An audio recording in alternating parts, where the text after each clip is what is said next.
Hello, in today's video we're going to be discussing the Lewis dot symbols. So we're moving away from the world of mathematics, which is what I told you before, and we're doing a lot of counting.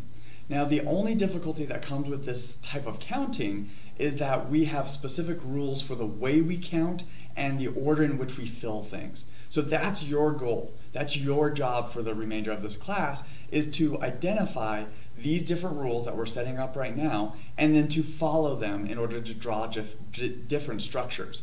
So our end game for the rest of the semester is to be able to get a set of atoms, of elements, and see how they combine to create compounds and be able to draw the structures of those compounds. So this is going to be how we're going to start this process. We're going to be starting with the Lewis dot symbols. So let's look at a few elements, see how we draw the Lewis dot symbols, and then in class tomorrow we'll be doing a lot of these to practice. So let's look at lithium. We know lithium is element number 3. It has 3 total electrons, and we know we can draw its orbital diagram very quickly. A lot of the stuff that we're dealing with today and for the rest of the semester deal with this orbital diagram. It has a lot to do with the remainder of the semester and how things bond. So we have our 1s orbital and we have our 2s orbital. 1, 2, 3. Great. So this is the orbital diagram for lithium. We also know its electron configuration. It's a 1s2, 2s1. Okay, great. These are our core electrons, and this one is our valence electron. And remember, the valence electrons are the things that are involved in all of the bonding. So we don't even look at the core when we're dealing with bonding, we only look at the valence electrons. Great.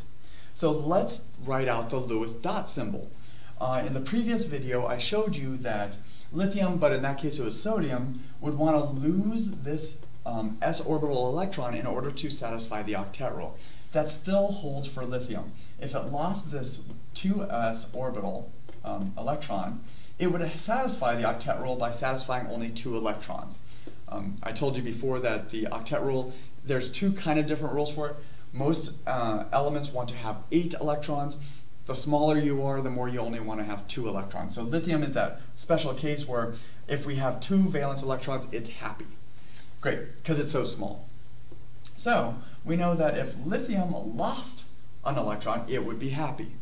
So let's see how we draw the Lewis symbol, the Lewis dot symbol. We're only going to be considering the valence electrons when we draw these Lewis dot symbols. We don't care about the core, so we're not even going to look at the core. We only count the number of valence electrons that lithium has. And we start by writing the atomic symbol, Li. This is on the periodic table. Now what we're going to do is we have 4 different sides. Think of this as a compass. North, east, south, west. We're going to place a dot in each of those directions in a certain pattern. We're going to start at the top and we're going to circle around, adding 1 dot to each of those sides, and then we can start doubling up after we've reached a total of 4 valence electrons. In this case, we only have 1 valence electron. So this is the Lewis dot symbol for lithium. It's the atomic symbol of lithium with just a single dot above it. Now, the dots on metals, so lithium is a metal, it's a group 1 metal, the dots indicate how many electrons that metal is going to lose when it creates a bond. We know that lithium chloride, lithium loses this electron and becomes a lithium plus. We also know it wants to lose that electron because then it would have a complete outer shell and a complete set of valence electrons. So this dot indicates to us, okay, lithium is going to lose 1 electron to form Li+. That's what lithium wants to become in a compound. That's what the dot indicates. Now that's for metals, and this works for all metals. If we look at another metal, let's look at magnesium. Let's look at magnesium. Magnesium is element number 12 on the periodic table. We can look at its orbital diagram. 1s, 2s. Oh, I'm not going to have enough room. 1s, 2s, 2p, 3s. So there's 1, 2, 3, 4, 5, 6, 7, 8, 9, 10, 11, 12. These are our core electrons, This is our valence electron. These are our valence electrons. And look it, we know that magnesium, since it's in group 2, would like to take it would form Mg2 plus in its ionic bond. Well, if we lose both of these valence electrons, we would have a total of now these 8 would become our valence electrons, and we would have a complete octet rule. So that's why magnesium loses these 2 electrons. If we wanted to draw the Lewis symbol for magnesium, we would start with Mg, the atomic symbol of magnesium, and we would place dots in each of the sides, starting with a single dot and then adding 2 dots once we've added in a total of 4 dots. So this will become more apparent when I actually show you with a nonmetal. 1, 2. The dots, the number of dots indicate how many electrons magnesium is going to lose in order to create an ionic bond. 1, 2. So this is the atomic symbol for magnesium. Let's take a look at one more example. Let's take a look at a nonmetal. We're going to do a lot of these in class tomorrow. So you should be becoming adept at writing orbital diagrams, electron configurations. All of these things are necessary in order to identify the Lewis symbol, how many valence dots we need, and then from there we're going to be able to bond things once we know those Lewis symbols.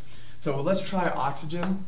It's number 8. It has 6 valence electrons, 1s, 2s, 2p, 2s, 2p, 1, 2, 3, 4, 5, 6, 7, 8. Valence electrons here, core here. We saw in the last video that oxygen wants to gain 2 electrons in order to produce an ionic bond. It forms O2 minus. So let's see what the Lewis dot symbol looks like for oxygen. We write the symbol, the atomic symbol, and we start placing dots around those 4 different sides. We only place a single dot and then we start doubling up. So there are a total of 6 valence electrons.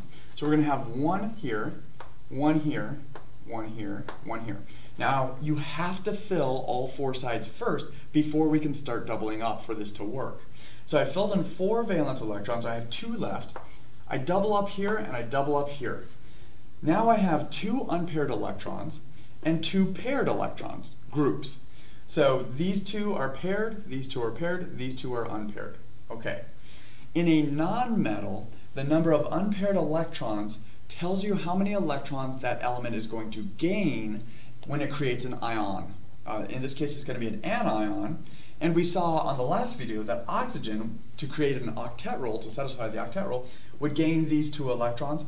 Those are those 2 dots here. We need another 2 dots in order to make this a neutral, or in order to make this satisfy the octet rule.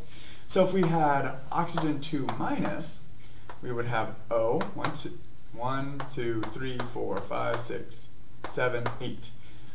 This would be O2 minus, and this is just O.